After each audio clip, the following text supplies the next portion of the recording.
Sentence लिखते समय लगभग लगभग देखा गया है कि लगभग 90% विद्यार्थी ये कॉमन मिस्टेक करते हैं, जिसके कारण सेंटेंस का पूरा प्रारूप बदल जाता है, पूरा का पूरा स्ट्रक्चर चेंज हो जाता है। वो समझ नहीं पाते हैं कि आखिरकार सेंटेंस में गलती कहां कर रहे हैं। कहीं आपके साथ ऐसा तो नहीं है? आइए चेक करते हैं। चलो, यदि आपको लगता है कि आपको सेंटेंस आता है ना, लेट्स सी, मैं चेक कर लेता हूं कि सेंटेंस क्या है। जैसे कह दिया जाए, Rohan has been prepared lunch for me. ये क्या है? एक सेंटेंस है। क्या ग्रुप ऑफ वर्ड्स? क्या है? एक सेंटेंस है। हम वो चर्चा करने वाले नहीं है ना, हम प्योर डिस्कस करने वाले हैं। दूसरा है, जिसे कह दिया जाए, द वर्क फिनिश्ड यस्टरडे। आपके सामने दो सेंटेंस दिए गए हैं, है ना। अब आप चेक करिए कि सेंटेंस कौन सा सही है।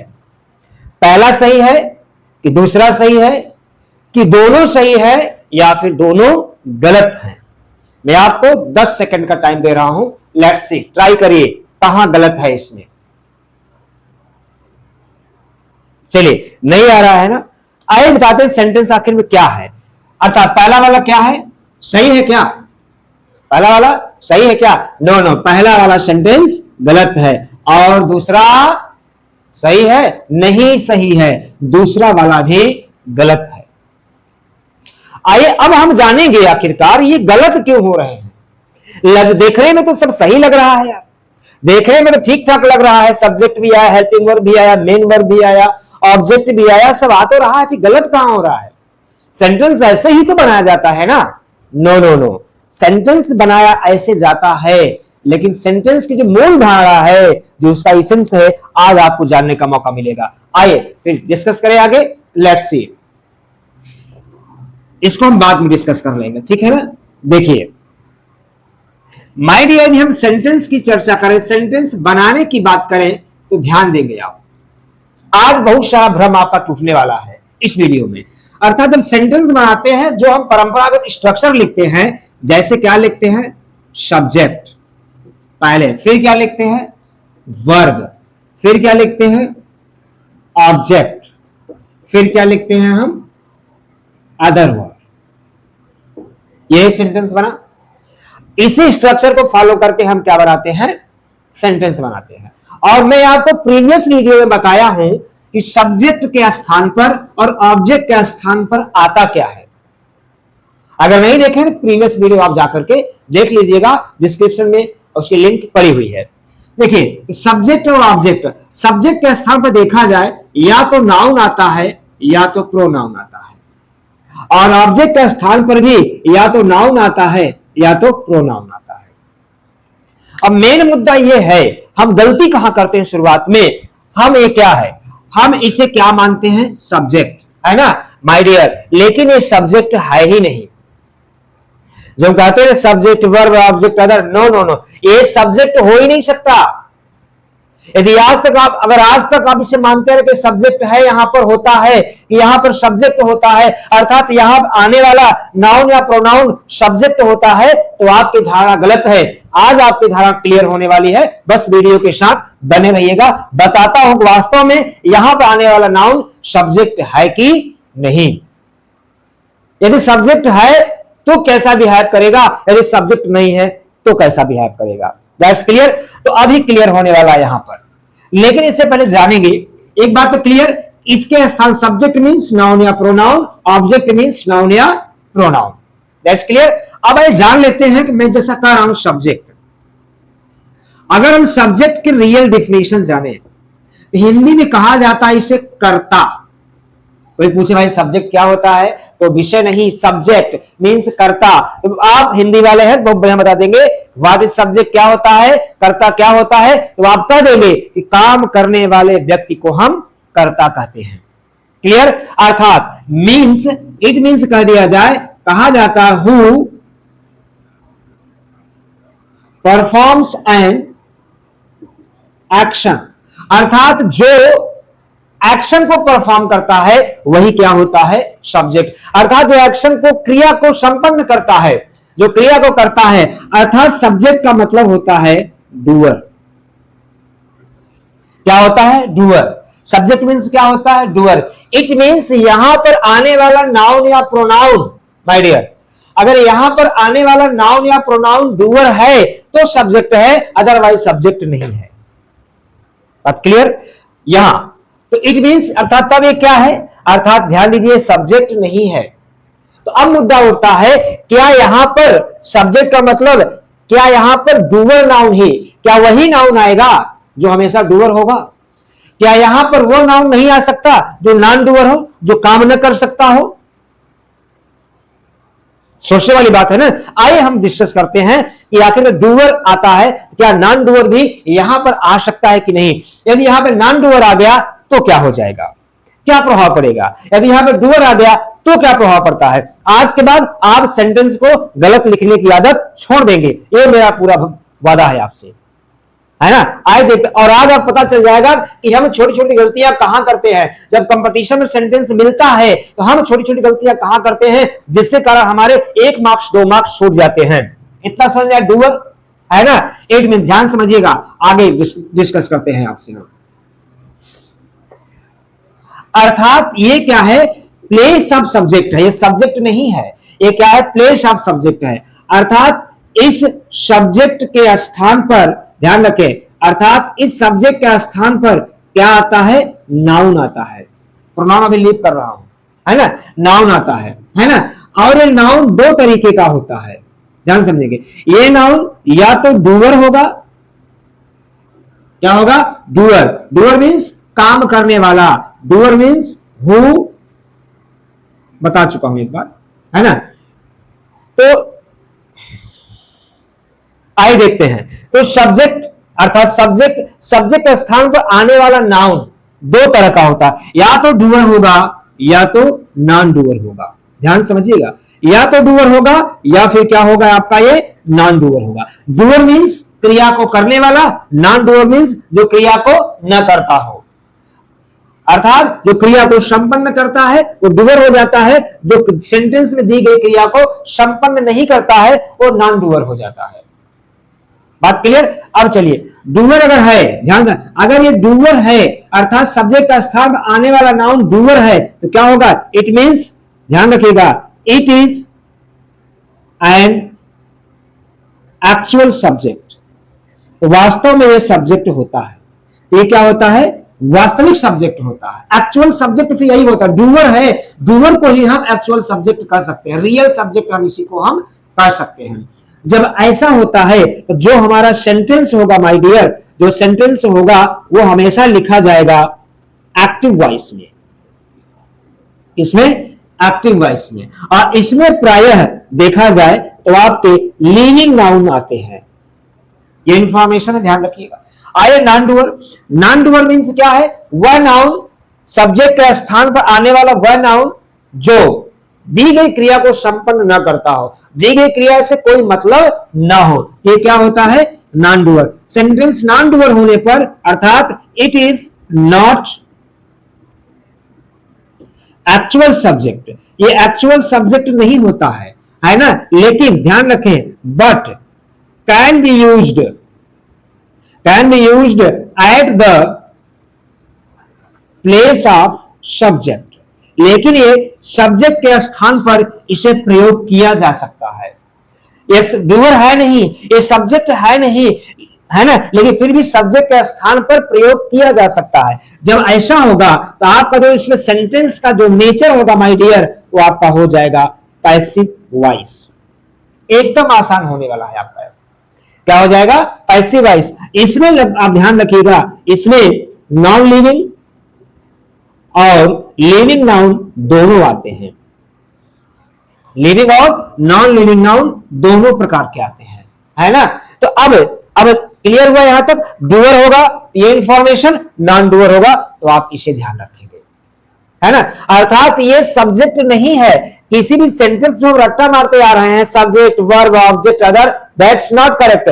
This is a place of subject, ये सब्जेक्ट का प्लेस है, स्थान है, और उस सब्जेक्ट का स्थान पर नाउन या प्रोनाउन आता है, और ये नाउन आपका डूअर भी हो सकता है और नॉन डूअर भी हो सकता है।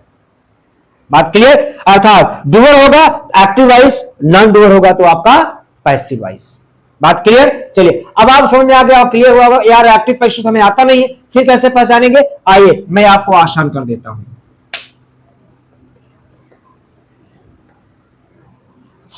देखिए ये आपका हो गया एक्टिव वॉइस, ये हो गया आपका पैसिव वॉइस।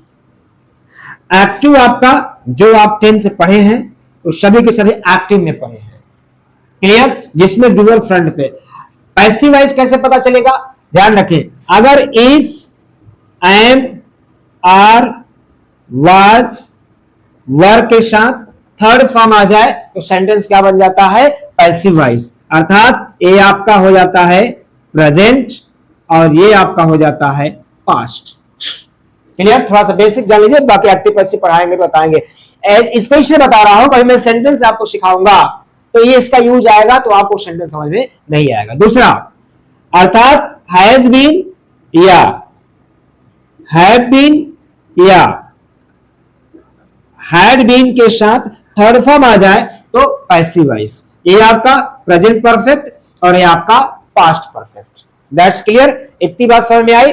चलो अब इतनी आई तो आइए सेंटेंस देखते हैं हम आप कि कहां कहां गलतियां हम लोग करते हैं।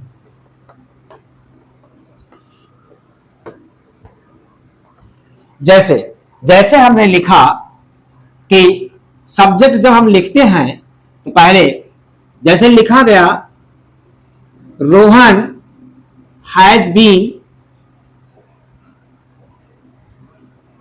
Prepared lunch for me. अब ध्यान देंगे इस सेंटेंस का क्या है? ये वर्ब है और ये क्या है? प्लेस ऑफ सब्जेक्ट, अर्थात ये किसके स्थान पे आया है? सब्जेक्ट के स्थान पे आया है। और ये क्या है? नाउन है। क्लियर? और ये पूरा का पूरा क्या है? आपका वर्ब है। अब ये चेक कर कैसे होगा? अब ये पता कैसे चले कि सेंटेंस सही है कि गलत है? मेन मुद्दा तो ये है ना कि पता कैसे चले कि भाई सेंटेंस सही है गलत है। आइए देखते हैं, वर्ब हमारा क्या है? प्रिपेयर। अब हम इसी से चेक करेंगे कि ये जो नाउन है डूअर है कि नॉन डूअर है। अब हम पता करेंगे कि सब्जेक्ट के स्थान पर आने वाला नाउन डूअर है या फिर नॉन डूअर है। कैसे पता चलेगा? एकदम सिंपल सी बात है, प्रीवियस वीडियो में बताया गया है सब्जेक्ट के बारे में। सब्जेक्ट अर्थात ध्यान रखें, सब्जेक्ट मीन्स क्या होता है? हु, है ना? अर्थात प्रिपेयर्ड, अर्थात लंच तैयार कौन किया? Who prepared the lunch. Lunch तैयार कौन किया? लंच तैयार कौन किया? रोहन किया। अर्थात ये जो रोहन है, जो सब्जेक्ट के स्थान पर जो नाउन प्रयोग किया गया, ये जो नाउन क्या है? आपका डूअर है। जब ये नाउन डूअर है, अब आप देख सकते हैं जब नाउन डूअर है इसे किसमें होना चाहिए? एक्टिव वॉइस में होना चाहिए। दिया किसमें गया है? पैसिव वॉइस में दिया गया है। वर्ब किसमें है? ये पैसिव वॉइस में है, इसलिए क्या है? ये गलत है। भाई डूअर है ना, तो डूअर है तो किसमें होना चाहिए? इसे होना चाहिए आपका एक्टिव वॉइस में। एक्टिव वॉइस में अर्थात क्या हो जाएगा? ध्यान देंगे, हो जाएगा हैज प्रिपेयर्ड। Has prepared. दूसरा सेंटेंस देखिए, जो मैंने लिखा था the work finished last day. Finished क्या है? ये वर्ब है और ये लिखी गई है एक्टिव वॉइस में। अब हम ध्यान दें, दो बातें बता रहे हैं आपको हम। अब एक्टिव वॉइस में वर्ब लिखा गया है तो हमें चेक करने का मौका मिला। अब आप चेक करिए कि वर्ब जो एक्टिव वॉइस में है, क्या यहां पर एक्टिव वॉइस की जरूरत है कि नहीं? अगर आपको एग्जाम में सेंटेंस मिल जाए तो कैसे करेक्ट इनकरेक्ट करेंगे? हाँ, यही तरीका है। इस वर्ब को चेक करिए, पहले किस वॉइस में लिखा गया है? ये एक्टिव वॉइस में लिखा गया है, तो पहले आप चेक करिए क्या वास्तव में यहां पर एक्टिव वॉइस की जरूरत है कि नहीं। एक्टिव वॉइस का मतलब ये सब्जेक्ट के स्थान पर जो आने वाला नाउन है, इसे चेक करना है कि डूअर है कि नॉन डूअर है। बात समझ रहे हैं? अगर आप चेक कर लेते हैं डूअर है, एक्टिव वॉइस सही होगा। अगर ये नॉन डूअर ठहर गया तो क्या हो जाएगा आपका पैसिव वॉइस। समझ में आया? I let's check it. Finish, काम को फिनिश किसने किया, काम फिनिश कौन किया, काम फिनिश कौन किया, पता नहीं है। ऐसा कुछ मिल रहा है, हु फिनिश द वर्क, कोई आंसर मिला नहीं मिला। अर्थात ये जो वर्क है, वर्क इस क्रिया का, इस वर्ब का, ये क्या है माय डियर, अगर देखा जाए तो ये क्या है, नॉन डूअर है। जब ये नॉन डूअर है तो यहाँ का एक्टिव वॉइस क्या है, गलत है। यहाँ क्या होना चाहिए, तो इसके हिसाब से क्या होना चाहिए, पैसिव वॉइस। पैसिव वॉइस मतलब पास्ट टेंस है, तो हो जाएगा आपका वाज फिनिश्ड। अब आपका ये क्या हो गया, सही हो। बात इतना क्लियर है। दो एग्जांपल मैंने बताया, एग्जांपल की झड़ी लगा दूंगा यार, नहीं समझ में आया, अरे डोंट माइंड एग्जांपल। कोई यहां बना बनाई स्लाइड नहीं है, बात समझ रहे हैं ना, कि बनी बनाई स्लाइड हमारे पास है, हम आपको बार बार वही रट्टा मरवा रहे हैं, बार बार वही एग्जांपल दे रहे हैं, उसी खोद कर पूरा समुद्र निकालने का प्रयास कर रहे हैं। नो, समुद्र यहां है, आपके पास है, और आप बिना स्लाइड के मैं आपको हजारों एग्जांपल दे सकता हूं, जब तक कि आपको समझ में नहीं आएगा। आइए देखते हैं और example.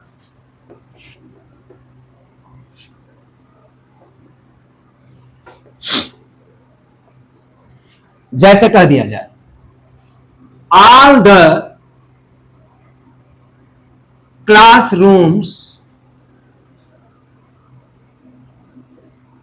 Cleaned in the morning properly.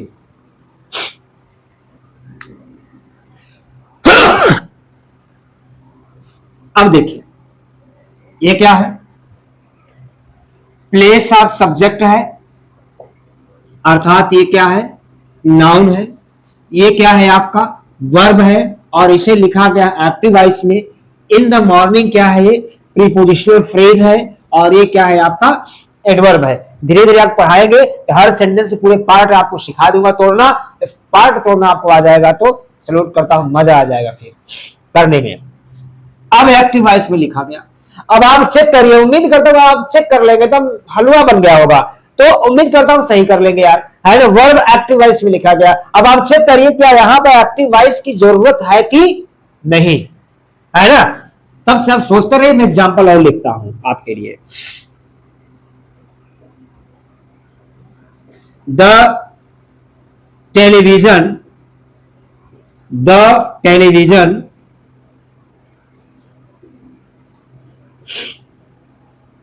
purchased last week for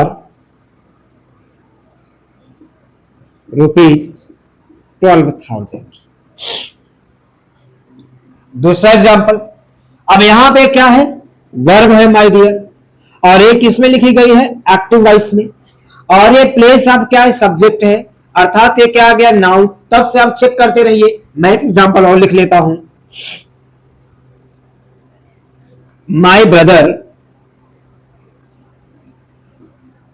was washed my clothes on Sunday.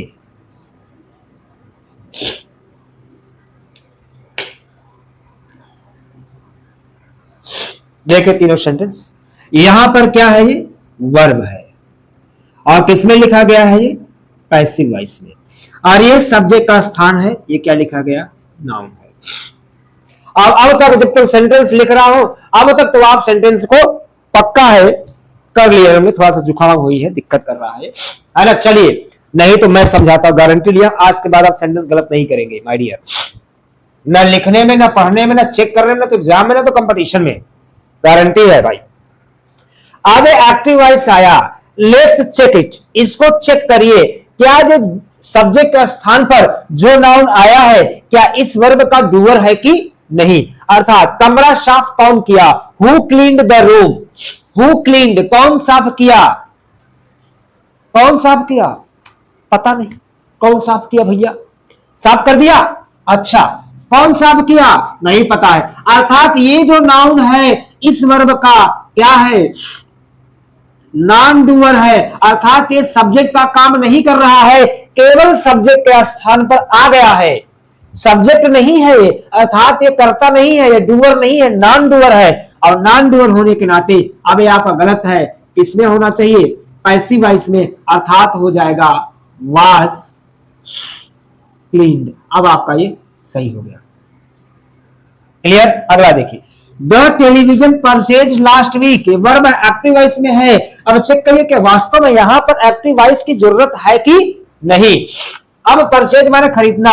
अब जो सब्जेक्ट का स्थान में नाउन आया है, इस नाउन को चेक करो कि ये जो नाउन है इस वर्ब का डूअर है कि नहीं, अर्थात हु परचेज्ड, किसने खरीदा, हु परचेज्ड, कौन खरीदा, पता नहीं कौन खरीदा, है ना। अर्थात टेलीविजन है, ये क्या है आपका नॉन डूअर है। वैसे निर्जीव है, नॉन डूअर ही होगा, नॉन डूअर है ना। जब नॉन डूअर है ये आपका गलत है, क्या होना चाहिए, पैसिव वॉइस में, अर्थात हो जाएगा वाज परचेज्ड। क्या हो जाएगा, वाज परचेज्ड। लास्ट सेंटेंस, तीसरा अभी और एग्जांपल देंगे आपको। My brother was washed my clothes on Sunday. ठीक है, अब ये पैसिव वॉइस में लिखा गया, वॉश में धुलना। अब चेक करिए, who washed my clothes, who washed my clothes, my brother, answer क्या मिला, माई ब्रदर, कपड़ा कौन धुला, मेरा भाई। अर्थात ये जो सब्जेक्ट के स्थान पर आने वाला नाउन है ये क्या है, इस क्रिया का डूअर है। जब डूअर है तो रियल में सेंटेंस पैसिव वॉइस में नहीं एक्टिव वॉइस में होना चाहिए, अर्थात हो जाएगा आपका वॉश्ड। ये क्या है आपका सही। That's clear. अब आपके मन में एक प्रश्न बना होगा कि सर आप तो एक तरह के प्रश्न बता रहे हैं, ऐसा लग रहा है कि ये जो नॉन लिविंग थिंग्स है अगर सब्जेक्ट का स्थान पे आ जाए तो नॉन डूअर होगा, लिविंग आ जाए तो डूअर हो जाएगा। नो नो नो नो, ऐसा नहीं है। अभी मैं आपको क्लियर करता हूं, लिविंग भी नॉन डूअर हो सकता है। जैसे एग्जांपल देखिए, इतना समझ में आया, पॉज करके रिपीट करके आप देख लीजिएगा। तो ऐसी बात नहीं है कि नॉन लिविंग ही नॉन डूअर होगा और लिविंग नॉन डूअर नहीं होगा, हो सकता है। सेंटेंस के स्ट्रक्चर पर डिपेंड करेगा। डूअर है, लिविंग है, तो पता नहीं उस क्रिया का डूअर है कि नहीं। जैसे फर्स्ट एग्जांपल कह दिया जाए, द थीफ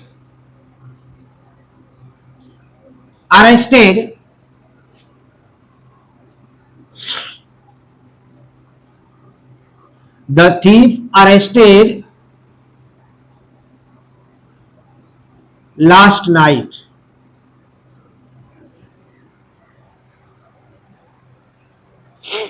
ठीक, अब चलो दूसरा sentence, the students taught mathematics in the last period. ठीक, चेक करो भैया। अब ये क्या है, लिविंग है, ये भी क्या है, लिविंग है। ये सब्जेक्ट का स्थान है, सब्जेक्ट का स्थान आने वाला नाउन, ये नाउन है। और ये क्या है आपका वर्ब है, और ये वर्ब आपका लिखे गया है एक्टिव वॉइस में। अब उम्मीद करता हूं आप सही कर लेंगे, मुझे बताने की जरूरत नहीं पड़ेगी, है ना। आइए मजे मजे में करते हैं यार, एंजॉय करते हुए करते, कौन टेंशन ले रहा है। नहीं है, अगर मैं खड़ा हूं ना, पुनः कह रहा हूं, कोई स्लाइड वाला एग्जांपल नहीं है। जितने तरीके का एग्जांपल हो सकता है उतने तरीके का एग्जांपल मैं आपको दे करके आपको दिमाग में घुसेड़ दूंगा, दोबारा आप जरूरत नहीं पड़ेगी।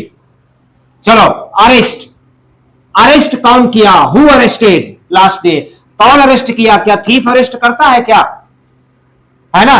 थीफ तो अरेस्ट किया जाता है, अर्थात हु अरेस्ट, पता नहीं कौन अरेस्ट किया। अर्थात ये जो वर्ब है, इस वर्ब का जो यहाँ पर सब्जेक्ट का स्थान आने वाला नाउन है, ये क्या है, ध्यान रखिएगा, ये क्या है, नॉन डूअर है। अर्थात इस वर्ब का क्या है, ये नॉन डूअर है। नॉन डूअर होने के नाते ये एक्टिव वॉइस में नहीं होगा, इसे होना चाहिए पैसिव वॉइस में, अर्थात हो जाएगा was arrested. Okay, have understand. It means living noun भी नॉन डूअर हो सकता है, क्रिया और सेंटेंस के स्ट्रक्चर पर डिपेंड करता है। The students taught mathematics in the for last period. आप इसे चेक करते रहिए, है ना, कर लीजिए, अब मैं उम्मीद करता हूं कर लेंगे आप। आइए, जैसे ये क्या है आपका वर्ब है और सब्जेक्ट का स्थान पे ये क्या आया है, नाउन है। तो हु टॉट मैथमेटिक्स, मैथमेटिक्स कौन पढ़ाया, विद्यार्थियों ने पढ़ाया या अध्यापक ने पढ़ाया, दैट्स, अर्थात इस वर्ब का अगर देखा जाए, इस वर्ब का अगर देखा जाए, इस वर्ब का जो नाउन है ये क्या है, नॉन डूअर है। क्या है, नॉन डूअर है। और यहां पर लिखा गया है एक्टिव वॉइस में, जो गलत है, इसे होना चाहिए पैसिव वॉइस में, अर्थात स्टूडेंट्स है तो क्या हो जाएगा, वर टॉट। अब इतनी बात समझ में आई, हाँ कि ना। अर्थात सेंटेंस का रियल एसेंस आपका ही है। एक ट्रिक समझ लीजिए आप कि ये डूवर होगा तो एक्टिव वॉइस, इस वर्ब का ये जो नाउन आया है सब्जेक्ट का साथ डूवर होगा तो एक्टिव वॉइस, अगर वर्ब का नाउन सब्जेक्ट जो है दिया गया, सब्जेक्ट का सब नाउन जो है नॉन डूवर है तो पैसिव वॉइस। ये निर्भर नहीं करता है कि सब्जेक्ट का स्थान पर आने वाला नाउन लिविंग है कि नॉन लिविंग है, इस बात पर बिल्कुल फर्क नहीं पड़ता है। Okay, that's clear. तो आज से उम्मीद करता हूं कि अब आप सेंटेंस में गलतियां नहीं करेंगे। तो समझ में आ गया? अच्छा, अभी नहीं आया? और example they they, let's see यार, और एग्जांपल देखो ना फिर। चलो मेरे साथ साथ आप लोग भी करो, है ना, एग्जांपल लो, मेरे साथ साथ आप लोग भी करो भैया, करो। जैसे पहला एग्जांपल दिया गया, द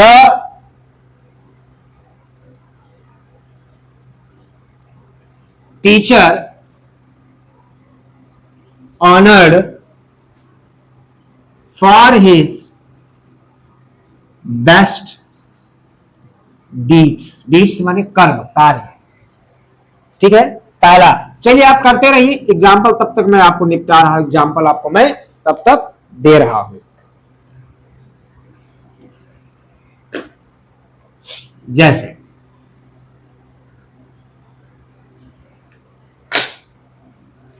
जैसे कह दिया जाए, the road has been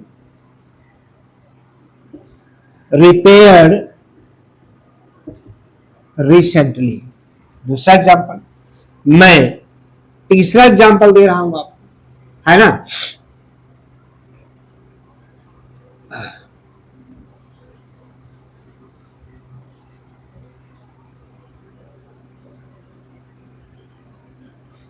Some students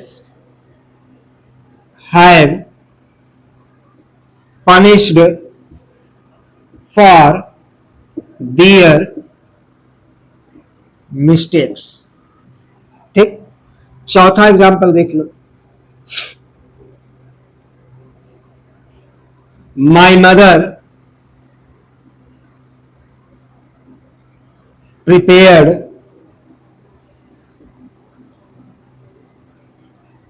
dinner for the guests. चलो भाई, 4 एग्जाम्पल दिया, इतना पर्याप्त है, चेक करो भैया, क्लियर करो माय डियर्स। अब देखो ये क्या है, आपका वर्ब है और ये वर्ब लिखा गया है एक्टिव वॉइस में, समझ पा रहे हैं। और इस वर्ब के लिए जो सब्जेक्ट के स्थान पर आने वाला नाउन है वो है टीचर। अब हम चेक करेंगे क्या है, जो सब्जेक्ट के स्थान पर जो नाउन टीचर आया है, क्या इस वर्ब का वास्तव में डूअर है कि नहीं।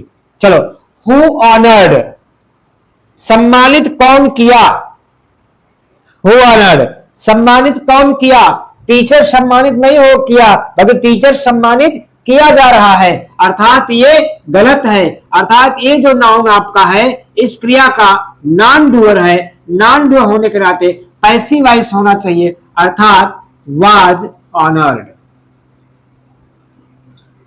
ओके, ये होगा। दूसरा, the road has been prepared, repaired recently. चलो माय डियर, ये आपका क्या है, वर्ब है, और ये वर्ब लिखी गई है, ध्यान दीजिएगा, लिखी गई है पैसिव वॉइस में।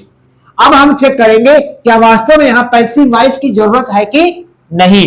चलो, अब ये है सब्जेक्ट का स्थान, इस सब्जेक्ट का स्थान पे आया है बाबू नाउन। अब वो चेक कर लेते हैं हम आखिर में कहा है यहाँ पर कि ये डूअर है कि नॉन डूअर है। चलो, वो प्रिपेयर कौन किया, रिपेयर कौन किया, हु हैज रिपेयर्ड कौन किया, रोड। अर्थात ये जो रोड है इस वर्ब का क्या है, ये देख लीजिए नॉन डूअर है, दूसरा का नॉन डूअर है, अर्थात सेंटेंस पैसिव वॉइस में ही होगा, अर्थात आपका सेंटेंस करेक्ट। क्लियर।